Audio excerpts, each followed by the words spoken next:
روزہ رکھنا سب پر فرض ہے، اور کیا کیلنڈر کے مطابق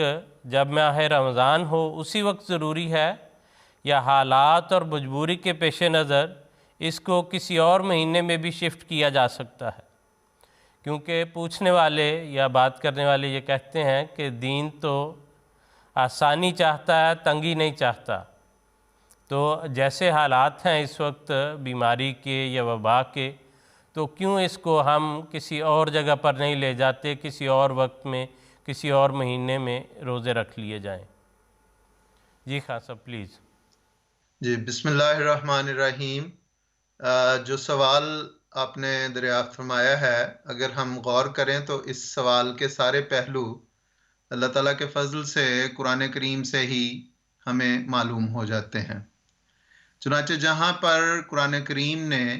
روزوں کی فرضیت کا حکم ارشاد فرمایا، سورۃ بقرہ میں اللہ تعالیٰ فرماتا ہے اعوذ باللہ من الشیطان الرجیم بسم اللہ الرحمن الرحیم، یا ایھا الذین آمنوا کتب علیکم الصیام کما کتب علی الذین من قبلکم لعلکم تتقون ایاما معدودات فمن کان منکم مریضا او علی سفر فعدۃ من ایام اخر وعلی الذین یطیقونہ فدیۃ طعام مسکین فمن تطوع خیرا فہو خیر لہ وان تصوموا خیر لکم ان کنتم تعلمون۔ اور پھر اگلی آیت میں فرمایا شہر رمضان الذی انزل فیہ القرآن ھدی للناس وبینات من الھدی والفرقان فمن شہد منکم الشہر فلیصمہ ومن کان مریضا او علی سفر فعدۃ من ایام اخر یرید اللہ بکم الیسر ولا یرید بکم العسر ولتکملوا العدۃ وَلِتُكَبِّرُوا اللَّهَ عَلَى مَا هَدَاكُمْ وَلَعَلَّكُمْ تَشْكُرُونَ۔ اب اس میں اگر ہم دیکھیں تو فرمایا کہ اے لوگو، گویا سارے تمام لوگوں کو کہا کہ تم پر، تمام مومنوں کو فرمایا کہ تم پر روزے فرض کیے گئے ہیں، اور اسلام میں ہر قسم کی عبادت کا ایک اس کی فرضیت کی ایک عمر مقرر ہے، اور یہاں پر قرآن کریم میں ایک تو یہ بیان فرما دیا کہ جو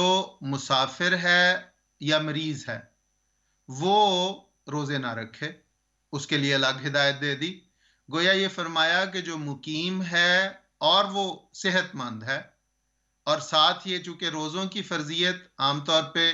بلوغت کے بعد جب بچہ اس عمر تک پہنچ جاتا ہے، جب اس کی نشو و نما مکمل ہو جاتی ہے تو اس پر روزے فرض ہو جاتے ہیں۔ تو گویا ایک کامل بالغ اور مقیم اور صحت مند کے لیے روزے فرض کیے گئے ہیں۔ اور پھر اس میں یہ فرمایا کہ جیسے کہ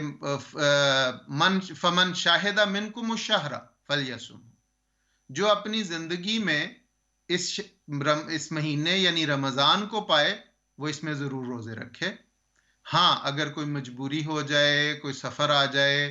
کوئی بیمار ہو جائے، تو اس کے لیے خود اللہ تعالیٰ نے اس میں آسانی پیدا کر دی ہے، اور فرمایا کہ وہ بعد کے دنوں میں اپنے روزے پورے کر لے۔